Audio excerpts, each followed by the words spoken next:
সুপ্রিয় দর্শক, স্বাগত জানাচ্ছি। বাংলাদেশ ভৌগোলিক দিক থেকে খুবই গুরুত্বপূর্ণ, আর এই দেশকে ঘিরে চীনের আগ্রহ দিন দিন বাড়ছে। দক্ষিণ এশিয়ার মাঝারি আকারের উন্নয়নশীল দেশ হওয়া সত্ত্বেও চীনের বৈদেশিক নীতিতে বাংলাদেশ বিশেষ স্থান করে নিয়েছে। একদিকে রয়েছে বিপুল চীনা বিনিয়োগ ও বাণিজ্য, অন্যদিকে সামরিক সহযোগিতা ও ভূ রাজনৈতিক প্রভাব বিস্তারের প্রচেষ্টা। প্রশ্ন হলো, কেন বাংলাদেশ চীনের কাছে এত গুরুত্বপূর্ণ হয়ে উঠেছে? এ বিষয়ে বাংলাদেশের প্রতিবেশী দেশ ভারত কি বলছে, কিভাবেই বা এই সম্পর্ককে দেখছে? চীন বাংলাদেশের অর্থনৈতিক, কৌশলগত, সামরিক ও ভূ রাজনৈতিক দিকগুলোর আদ্যপান্ত নিয়ে সাজিয়েছি এবারের পর্ব। বিস্তারিত জানতে পুরো ভিডিওটি দেখুন। দর্শক, চলুন চলে যাই মূল ভিডিওতে।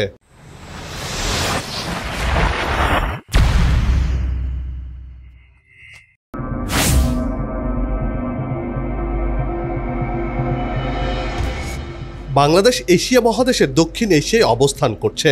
বিশ্বের সবচেয়ে বড় উপসাগর বঙ্গোপসাগরের দক্ষিণে হওয়ার কারণে এর ভৌগোলিক গুরুত্ব অপরিসীম।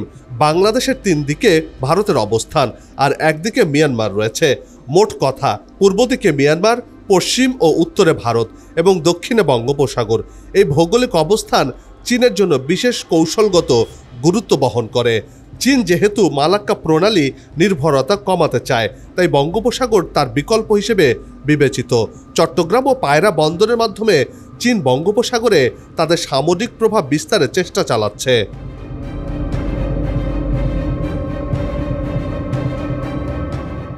চীন ভারত দ্বন্দ্বের প্রেক্ষাপটে বাংলাদেশ ভূ কৌশলগত ভারসাম্য রক্ষাকারী রাষ্ট্র হিসেবে বিবেচিত হচ্ছে। ভারতের পূর্বাঞ্চলকে ঘিরে যে কৌশলগত উত্তেজনা রয়েছে, সেখানে বাংলাদেশ একটি সংযোগস্থল। ফলে বাংলাদেশ চীনের দক্ষিণ এশিয়া ও ইন্ডো প্যাসিফিক নীতিতে অপরিহার্য এক দেশ হয়ে উঠেছে।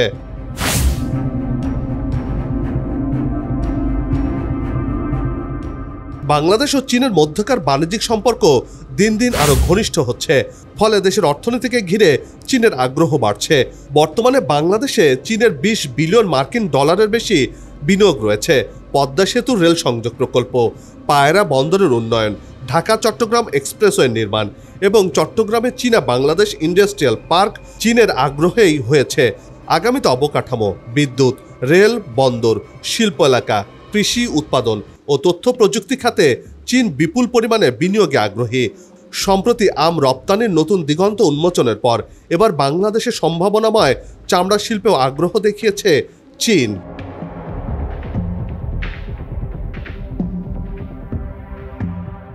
চীনের এই বিনিয়োগ কেবল অর্থনৈতিক নয়, এর পেছনে রয়েছে কৌশলগত প্রভাব তৈরির হিসাব নিকাশ।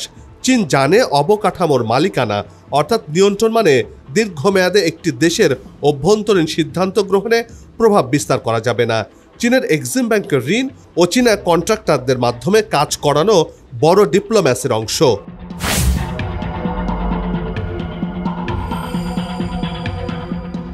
পায়রা বন্দর উন্নয়নে চীনের জড়িত থাকার অর্থ হলো বঙ্গোপসাগরে চীনের একটি নোঙ্গর পয়েন্ট তৈরি হওয়া।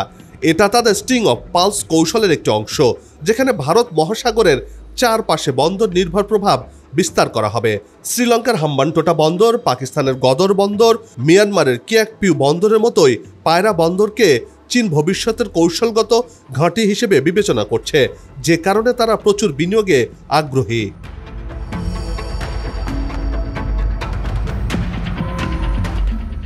চট্টগ্রাম বন্দরের আধুনিকায়নেও চীনা অর্থায়নের প্রভাব ছিল।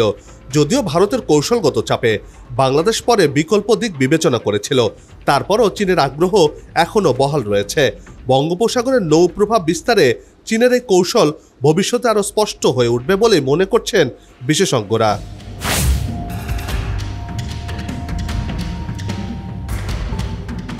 চীন বর্তমানে বাংলাদেশের বৃহত্তম অস্ত্র সরবরাহকারী দেশ। ট্যাঙ্ক, সাবমেরিন, যুদ্ধজাহাজ, ক্ষেপণাস্ত্র ব্যবস্থা, রাডার সিস্টেম থেকে শুরু করে যুদ্ধ বিমান, সব কিছুতেই চীনের ছাপ রয়েছে বাংলাদেশে। বাংলাদেশে প্রথমবারের মতো 2017 সালে নৌবাহিনীতে যুক্ত হয় নবযাত্রা ও জয়যাত্রা নামের দুটি সাবমেরিন, যা 2013 সালে বাংলাদেশ নৌবাহিনী চীনের কাছ থেকে সংগ্রহ করে। এটি দেশের প্রতিরক্ষা ইতিহাসে বড় এক ঘটনা।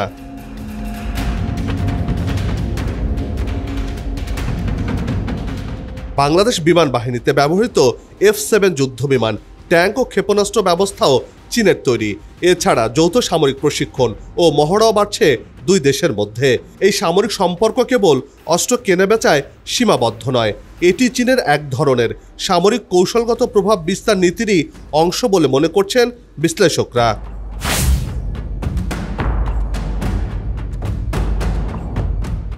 তিস্তা নদী বাংলাদেশের উত্তরাঞ্চলের জন্য একটি গুরুত্বপূর্ণ জলস্রোত। ভারতের সঙ্গে দীর্ঘ আলোচনার পরেও এই নদীর পানি বন্টন ইস্যুতে সুরাহা হয়নি। এই প্রেক্ষাপটে চীন তিস্তা রিভার মাস্টার প্ল্যান নিয়ে এগিয়ে আসে।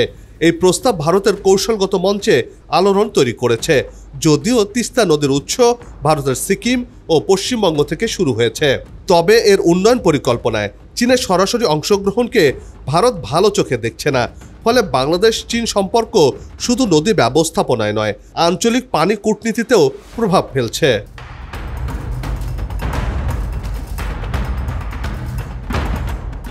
চীন তিস্তা মহাপরিকল্পনা বাস্তবায়ন করলে ভারত অনেকটা বিপাকেই পড়বে বলে মনে করছেন বিশ্লেষকরা। কেননা তিস্তা পাড়ের পাশেই রয়েছে সবচেয়ে দুর্বল জায়গা চিকেন নেক। দীর্ঘদিন ধরেই চীনের নজর রয়েছে এই চিকেন নেকের দিকে। আর চীন যদি তিস্তা মহাপরিকল্পনা বাস্তবায়ন করে তাহলে ভারতের চিকেন নেকের আরও কাছে চলে আসবে চীন। এর মাধ্যমে ভারতের 7 সিস্টার্সে চীনের নজরদারি আরও বাড়বে বলে মনে করছে নয়াদিল্লি, যার ফলে 7 সিস্টার্স ভেঙে যাওয়ার আশঙ্কা করছে ভারত। কেননা এরই মধ্যে কয়েকবার অরুণাচলকে চীন নিজেদের দাবি করেছে। আর চীনকে দিয়ে যদি তিস্তা মহাপরিকল্পনা বাস্তবায়ন করা যায় তাহলে বাংলাদেশের সাথে ভারতের গেম খেলা বন্ধ হয়ে যাবে বলে মনে করছেন বিশ্লেষকরা। বড় বিপাকে পড়বে ভারত, এমনটিও মনে করছেন তারা।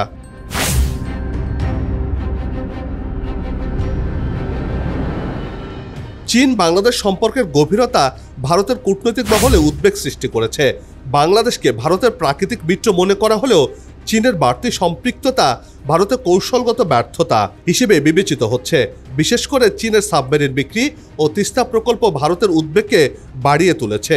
এর প্রতিক্রিয়ায় ভারত BBIN, বিমস্টেক এবং ইন্ডো প্যাসিফিক কৌশলে বাংলাদেশকে সম্পৃক্ত রাখার চেষ্টা করছে। ভারতের জলবায়ু প্রকল্প, ট্রান্সশিপমেন্ট সুবিধা, রেলপথ সম্প্রসারণ কৌশলগত দিক থেকে চীনের প্রভাবকে সমান্তরালভাবে ব্যালেন্স করতে দেখা গেছে।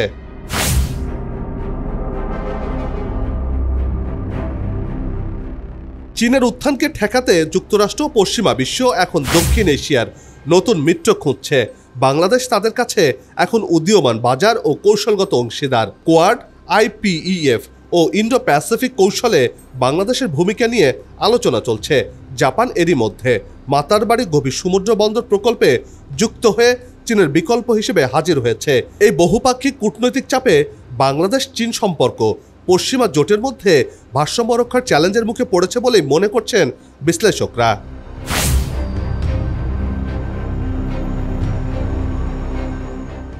আন্তর্জাতিক সম্পর্ক বিশ্লেষকরা বলছেন বাংলাদেশের উচিত হবে চীনকে একক উন্নয়ন সঙ্গী না বানিয়ে বহুপাক্ষিক কূটনীতি বজায় রাখা। চীনের সাথে সম্পর্ক অবশ্যই বজায় রাখা দরকার, তবে জাতীয় স্বার্থে যেসব ক্ষেত্র স্পর্শকাতর, যেমন বন্দর, টেলিকম, পানি সম্পদ, যেখানে বাড়তি সতর্কতা প্রয়োজন। উন্নয়ন প্রকল্পগুলোতে স্বচ্ছতা, টেকসই এবং স্থানীয় অংশগ্রহণ নিশ্চিত করতে হবে। ডিজিটাল নিরাপত্তা ও সার্বভৌমত্ব রক্ষার জন্য প্রযুক্তিগত সক্ষমতা বাড়ানো জরুরি। চীনের পাশাপাশি জাপান, কোরিয়া, ইউরোপীয় ইউনিয়ন এবং মধ্যপ্রাচ্য থেকে বিকল্প বিনিয়োগ আহ্বান করার দরকার বলেই মনে করছেন তারা।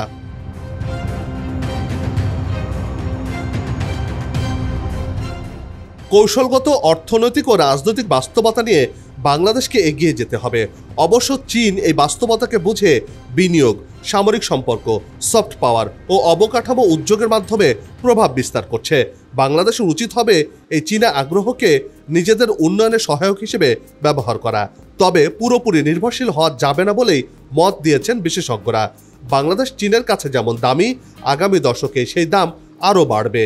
তবে বাংলাদেশকে ঠিক করতে হবে সে কিভাবে নিজের দাম বুঝবে, কার সঙ্গে কতটা গভীরে সম্পর্ক গড়বে আর কোথায় গিয়ে না বলবে।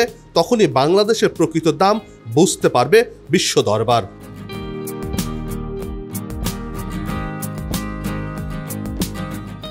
বন্ধ হোক যুদ্ধ, বিগ্রহ, হানাহানি, শান্তিময় হোক বিশ্ব, এমন প্রত্যাশা রেখে পর্ব থেকে বিদায় নিচ্ছে। তবে যাবার আগে সে একই অনুরোধ, যেখানে সেখানে ময়লা আবর্জনা ফেলবেন না, পরিবেশের ক্ষতি করবেন না, অযথা হর্ন বাজাবেন না। আপনার দেশের সৌন্দর্য রক্ষায় পোস্টার লাগানো থেকে বিরত থাকুন। যদি চ্যানেলটিতে নতুন হয়ে থাকেন, ভিডিওটি ভালো লাগে, তাহলে চ্যানেলটি সাবস্ক্রাইব করে ভালোবাসায় আবদ্ধ করবেন। ভালো লাগা না লাগার বিষয়টি কমেন্টে লিখে জানাবেন। কি ধরনের ভিডিও দেখতে চান তাও জানানোর অনুরোধ রইল। আগামীতে আবারও হাজির হব নতুন কোনো খবরের বিশ্লেষণ নিয়ে। নিজে ভালো থাকুন, দেশকে ভালো রাখুন, আর আমাদের সাথেই থাকুন। ধন্যবাদ।